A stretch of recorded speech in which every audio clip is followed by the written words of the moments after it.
ابواب الزکات عن رسول الله صلی الله علیه وسلم. زکات په لغت کې طهارت، نما، زیادت ته ویل کېږي. په اصطلاح کې یو حصه مخصوصه د مال مخصوص نه چې ورکول کېږي غیر هاشمي ته. په لغت کې طهارت ته ویل کېږي. زکات سبب د طهارت مال ده چې ما بقیه مال د حرمت ته په پاکیږي، او سبب د طهارت قلب ده د صفت بخل نه چې انسان کې قبیح ترین صفت بخل دا تر د ظاهره ګندګي نه ډیر بد ده.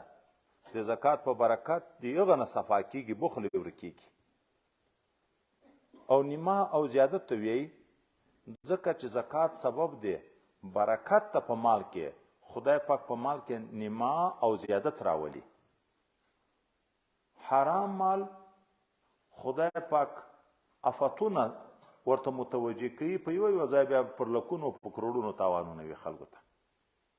او د زکات په برکت باندې خدای پاک په مال کې برکت پیدا کوي. دغه زکات فرضیت څوک وی چې په مدینه منوره کې په دوم کال د هجرت د صدقې د حکم نه وروسته حکم د زکات راغلی ده.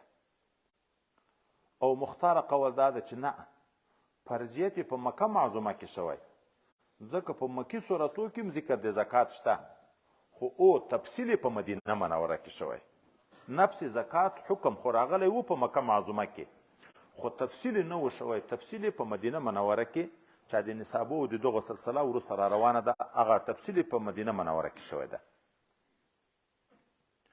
دا زکات فرض ده، یو رکن ده د ارکانو د اسلام نه. موږ تاسو بني الاسلام علی 50 حدیث ویلی ده چې بنا د اسلام په 5 امورو ده، یو په هغه 5 امورو کې زکات.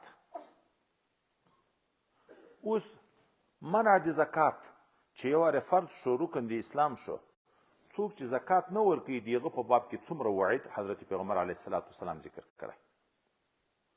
حضرت ابوذر غفاری رضی الله عنه وی حضرت پیغمبر علیه السلام د کعبې مبارکې په سایه کې ناست و.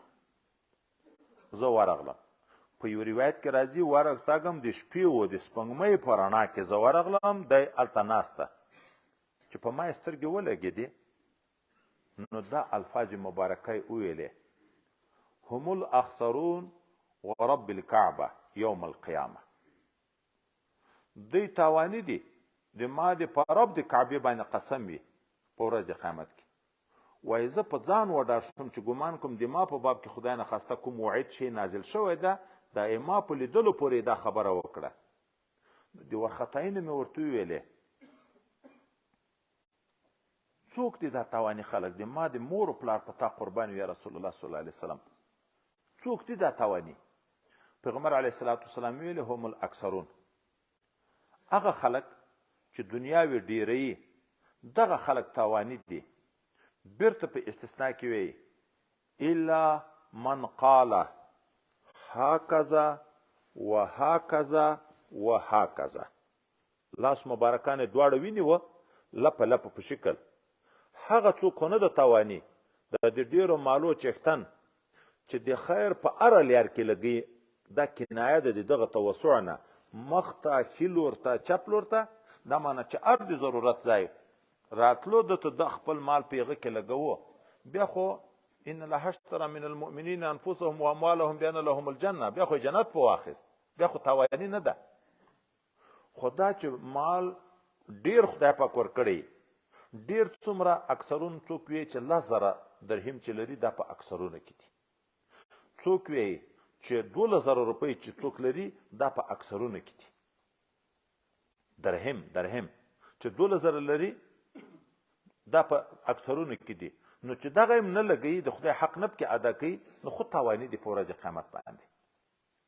بیا حضرت پیغمبر علیه الصلاة والسلام فرمایي ما د رب کریم باندې قسم وي، یو مسلمان چې مړ شي او دا مالونه یې ژوندي سري مالونه تر پاتې وي، لکه اوښان، غویان، میږې، وزې، خو د خدای حق نه پکې ادا کړی. دا اوس وعید بیا د زکات تشریح ذکر کړي. د الله حق نه پکې ادا کړی. رب کریم به د حیوانات ټول را ژوندي کوي. معلومیږي چې حشر د حیواناتو هم شته. او بیا به الله وجودونه غټ غټ وجودونه ورکوي. په دنیا کې چې څومره اوښ غټېږي دومره غټ اوښ به وي. دغسې غویان او میږې وزې. او دغه سړی به په میدان حشر کې چې مانع د زکات ته پروت وي، د ده مالونه به په ده کې ګرځي تاویږي، خو داسې شکل داسې ګرد تاویدن چې یو ځي بل پسې راځي، چې اخري اوښ مثلا د ده نه تېرېږي ا د اول بیرته ورته راورسېږي.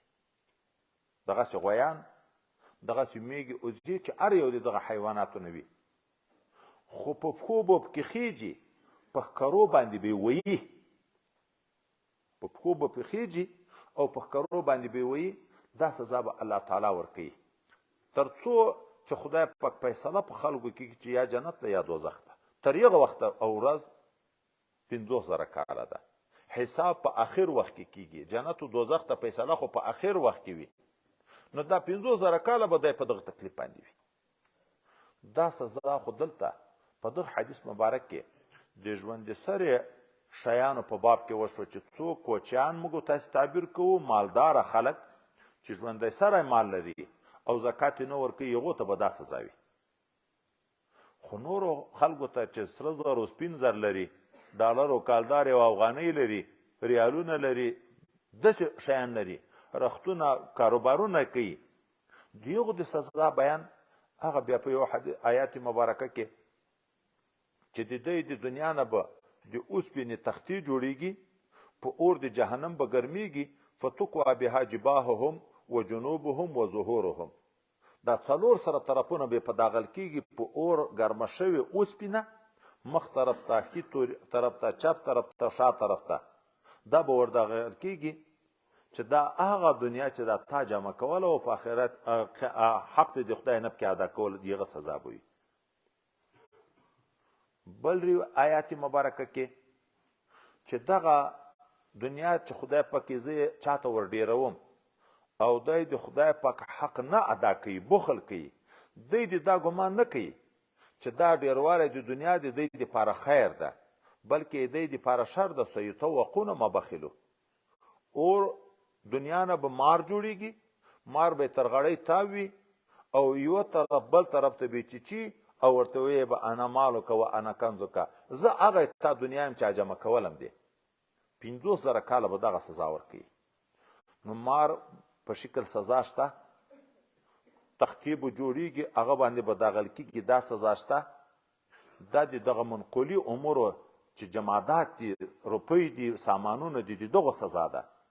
او خپل حیوانات چې څوک لري د هغو سزا بیا دا ده چې دی به ورته پروت وي، هغه به پکې ګرځي، ویي به یې په ښکرو ښکرو باندې، که ښکرونه کوم شی نه لري خولې به په لګوي او په پښو به پکې خیږي.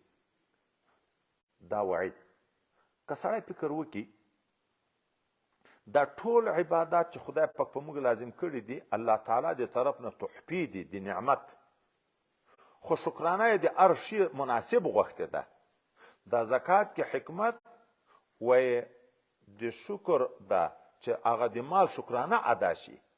او چې د دغه نعمت شکر چا نه کړو ادا، چې هغه مال یې ورکړی شکر یې نه کړو ادا، د دغه دپاره دا سزا ده چې 50,000 کاله به په قیامت کې داسې تکلیفونه ورکول کېږي. د دغه وجه نه چې چاته خدای پاک علم ورکړی، د علم شکرانه نه کې ادا، حق نه بیانوي، څوک غوښتنه د دین تر کوي، دی مسله یې زده وي او هغه مجبور دی د نه پوښتنه کوي، دی نه ورکوي، هلته به خولې ته د اور کیزه ورلویږي چې شکر د دغه نعمت دا و چې تا په دغه ژبه بیان کړی وای. یغ ته به بیا د خپل شان مناسب عالم ته به بیا د هغه سزا په هغه شکل ورکول کېږي چې د اور کیزه به یې په خولې کې وي.